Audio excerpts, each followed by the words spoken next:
Hi everybody, my name is Ginger and welcome back to The Crafty Carpenter, where we learn about carpentry, tools, do's and don'ts, and some tips and tricks. Today we have tape measures. We're going to compare them, learn how to read them, and then I'm going to show you some tricks. So let's get started.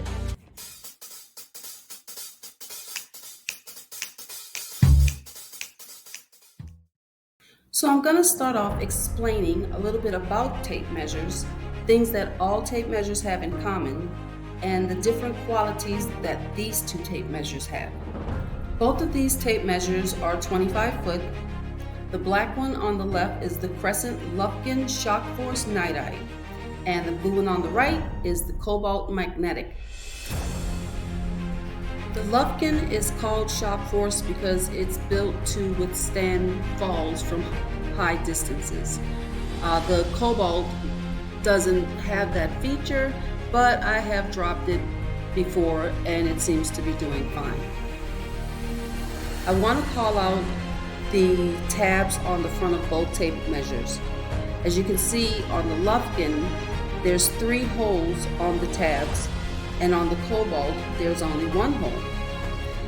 These holes are made for gripping your tape measure on the edge of your nail or your screw.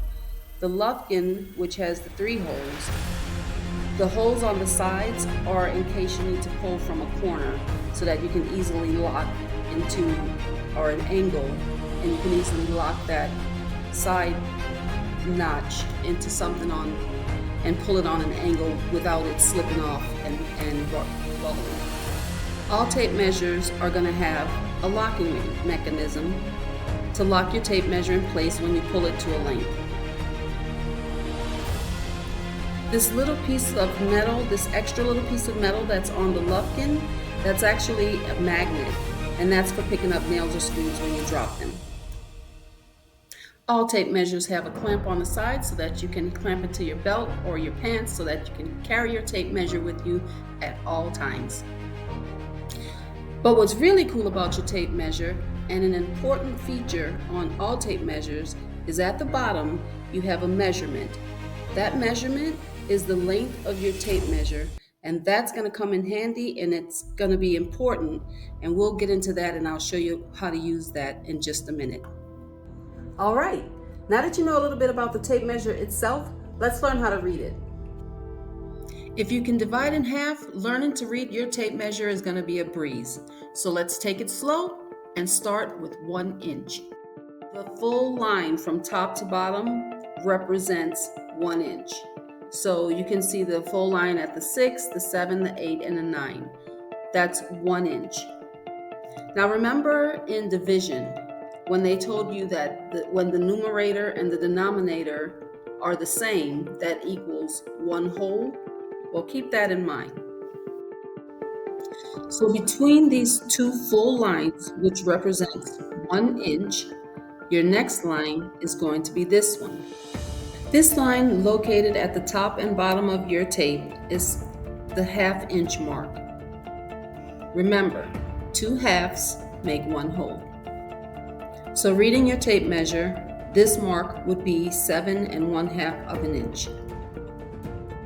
Now dividing in half again, between your full line and your 1/2 inch mark, your next longest line is going to be this line. This line represents 1/4, which in carpentry we say a quarter. So if your measurement was at this line, that would be 7 1/4 of an inch. Now you'll see that there are 4 quarters in 1 whole, or I should say 2 quarters and a half and 4 quarters in a whole. So dividing in half again, between your full line and the 1/4 of an inch mark, your next line is going to be the 1/8 of an inch. So that means that there are 2/8 in a quarter, 4/8 in a half, and 8/8 in a whole. Which brings us down to our smallest mark. Dividing that full line and the 1/8 mark is 1/16. So there are 2/16 and an eighth, 4/16 and a quarter, 8/16 and a half an inch, and 16/16 in a full inch. So how did you do? Did you catch all that? How about for a fun little quiz, I'm going to throw out some numbers and you see if you can find them on the tape measure. I'll give you a hint. It's either going to start with 6, 7, or 8. So let's go. 6 3/8.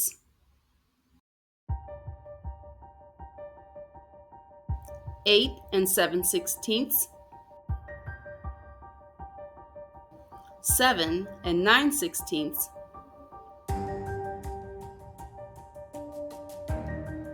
6 3/4.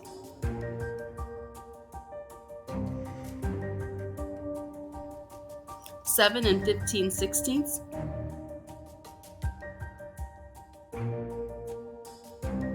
8 5/16. So here's a few tips and tricks to use your tape measure like a pro. When you hold your tape measure and you stretch it out, put your forefinger underneath your tape to pinch it. Your tape measure is meant to bend inwards. This is so that when you want to measure longer length. So you pull it up, crimp it with your finger, let that fall down, stretch it out again, and you can measure high lengths.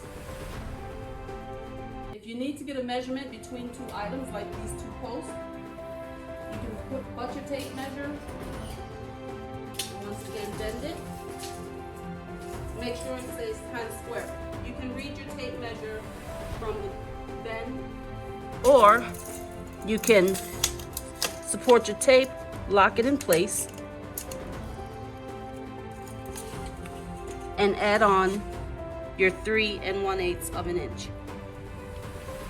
If you need to grab a measurement from a long distance, you don't have to always walk over there. You can stretch your tape, pinch it at the bottom, stretch it out, pinch it at the bottom, hook your tape, pinch it at the bottom,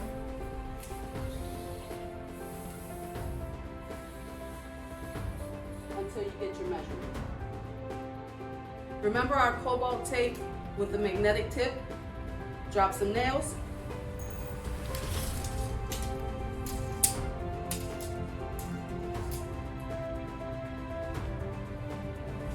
Voila. Need to make a circle? This Lufkin has a hole in the bottom, and you put your nail in it.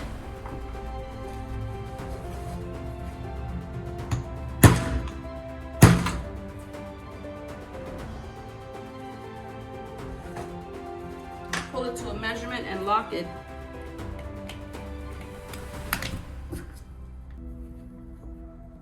And follow it with your pencil.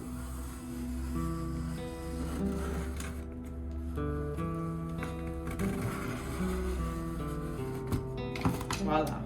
So thanks for watching the video. I hope you enjoyed it. If you did, please like and subscribe. And if you want to keep following me, you can join my school community, which is in the link below.